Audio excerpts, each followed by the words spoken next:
scientific term, but that said, what does it mean? You know, the moon is orbiting around our planet.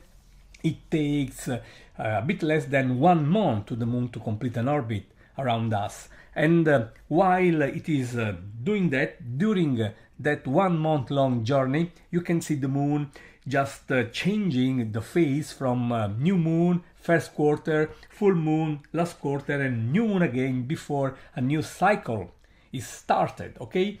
And the orbit of the moon around the Earth is not just a simple circle, it is an ellipse. That is, it has a bit of eccentricity, and because of this, of course, the distance of our cosmic neighbor from the Earth is not the same while it is moving along this orbit. So sometimes the moon is a bit closer, sometimes the moon is a bit farther, and we call the closer position perigee and the farthest position apogee.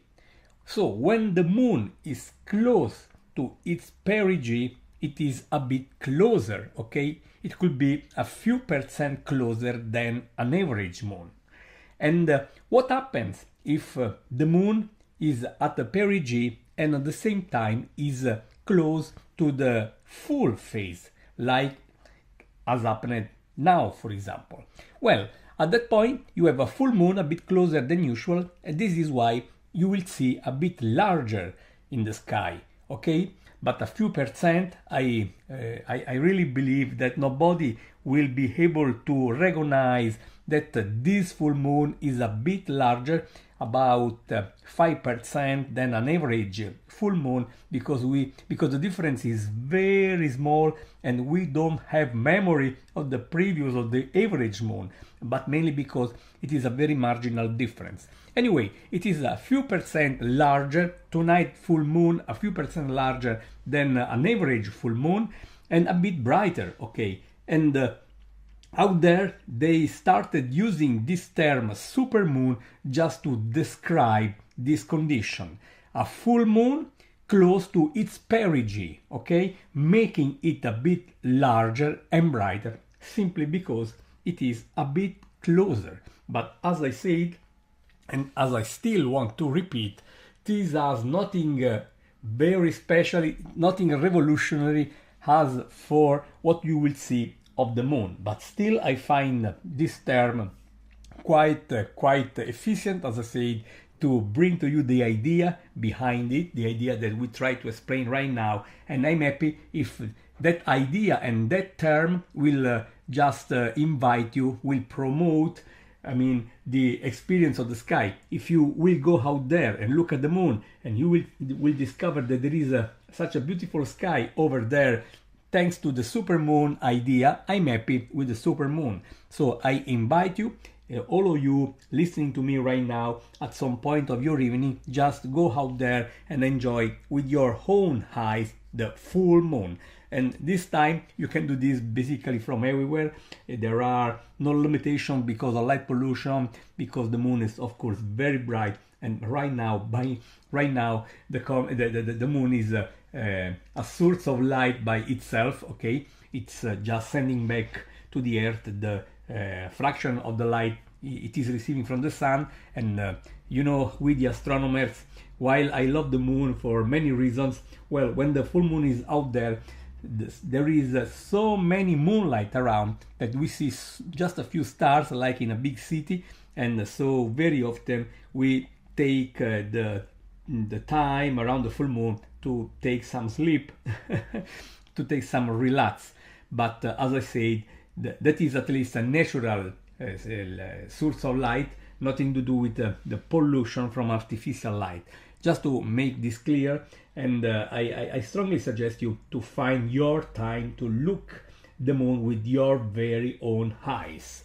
And as I said, this is the last fourth supermoon of 2024, and if I say we had 4 this year, you can easily conclude that after all, the supermoon is not rare at all.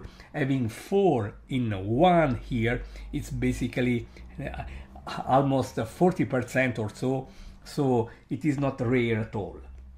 The largest one was the October supermoon, but we also had in September the partial eclipse superimposed to that supermoon, while the first one was in August when we also had a blue moon.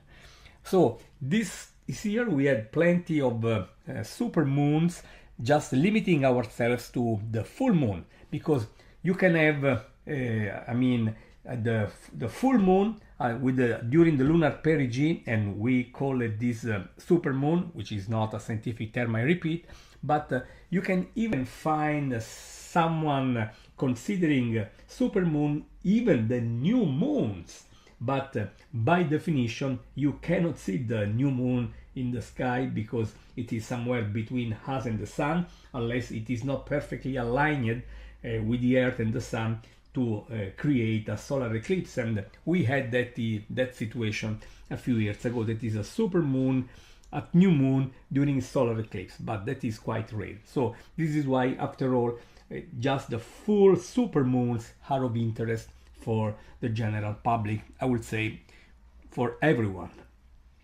And while this image is the only one I could capture, as I said, at the remote observatory we have very strong wind, making truly unsafe, very risky for us to operate the system, the telescopes remotely under those very strong, severe wind conditions. But as I said, I managed to capture this image from Rome, and this is the supermoon we are talking about, taken a few minutes ago.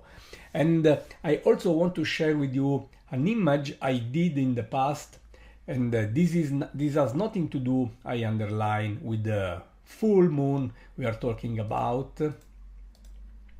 And in December 2017 we had a supermoon, and from Rome I could spot that moon this way. I underline, this is a 2017 supermoon, December 2017. Nothing to do with our actual full moon. While a few summers ago I could take this image, another supermoon rising above the Quirinale, the residence of the Italian president, and you can see the Italian flag, by the way, and still I underline, this image has nothing to do with our supermoon now. This is an old supermoon from our archives, as well as this other image taken in May 2022, if I remember right, so a couple of years ago. So this image is not showing the current supermoon which I shared earlier. Just for the record, these are a few archives images, hoping to bring to you the beauty of such an event, the supermoon. So I strongly invite people, I always invite people to go out there and have fun with the full moon every time, because it's honestly amazing to see the full moon rising. And by definition of full moon, that is from the earth you see the full moon on the opposite direction than the sun. So because of this geometric condition, when the sun is setting, at sunset of course, you see the full moon rising, and it is amazing to see the full moon rising because you can still see, thanks to the twilight, the residual light at the end of the day, you can still enjoy the panorama, the terrestrial panorama, with the full moon rising in the very foreground. And I exploited those conditions many times to capture a few images, like the ones I shared a couple of minutes ago, with the full moon, the supermoon in case, rising behind the monuments of Rome or some very special places of the natural world.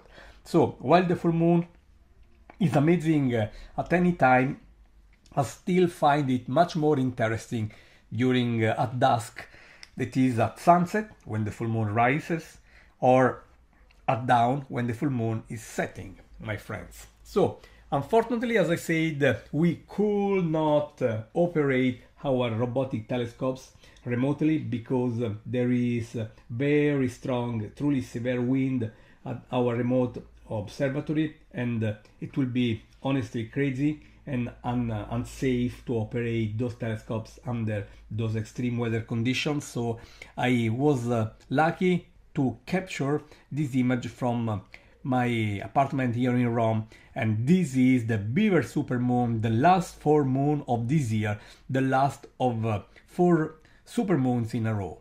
So we have to wait for next year, 1 year basically from now, to see another supermoon. So while we had a few in a row, now we have to wait almost 1 year before we see a new one from 2025. I want to tell you that the Virtual Telescope project, while sharing here this I think a very nice image of the Beaver supermoon captured a few minutes ago from Rome, the Virtual Telescope project, I was saying, is always ready to bring to you great things happening out there. We shared the recent C2023A3 Chushishan comet several times with plenty of success, with plenty of viewers joining us from everywhere, from every corner of the planet. We scheduled today another amazing event going to share live the potentially hazardous asteroid 2020 XR. Just visit www.virtualtelescope.eu to learn more.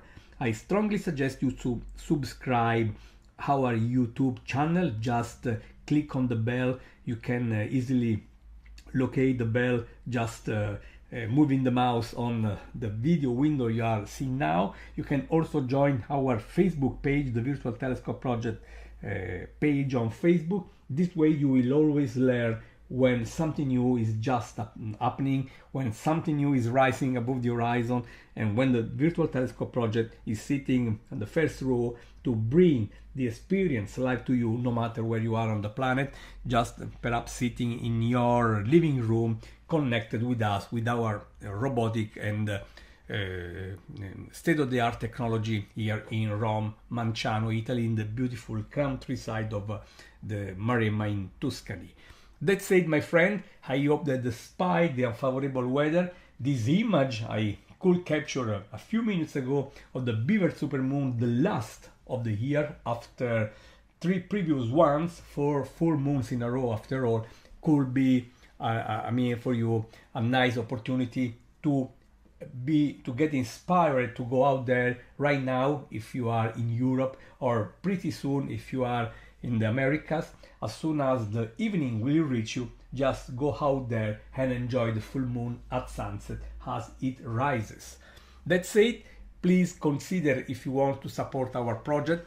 As I said many times, we will never ask for money to people to join us and to enjoy what we offer. We believe that you have the right to enjoy the universe, the beautiful universe we belong to, but even if you are enjoying this for free, it does not mean at all that it is free to run. You can perhaps imagine how expensive could be the technology behind the scene here for maintenance, for upgrades, whatever. So you are very welcome. If you want to support us, just visit www.virtualtelescope.eu/donate. And you know, we have been around now for more than 18 years. I mean, time is flying so fast. So we are approaching 20 years of activity, and our reputation is now legendary around the planet. So it just means that if you will trust us and you will help us, you know that we'll do our best to make your support very valuable to keep this project alive. That's all from Italy. Gianluca Masi, Virtual Telescope Project, is wishing you the very best, a beautiful experience, a wonderful Beaver supermoon this month, this night, the last of the year. So take care, and looking forward to bring to you the next cosmic experience, my friends. So take care and keep looking up. Gianluca Masi, Virtual Telescope Project, Italy.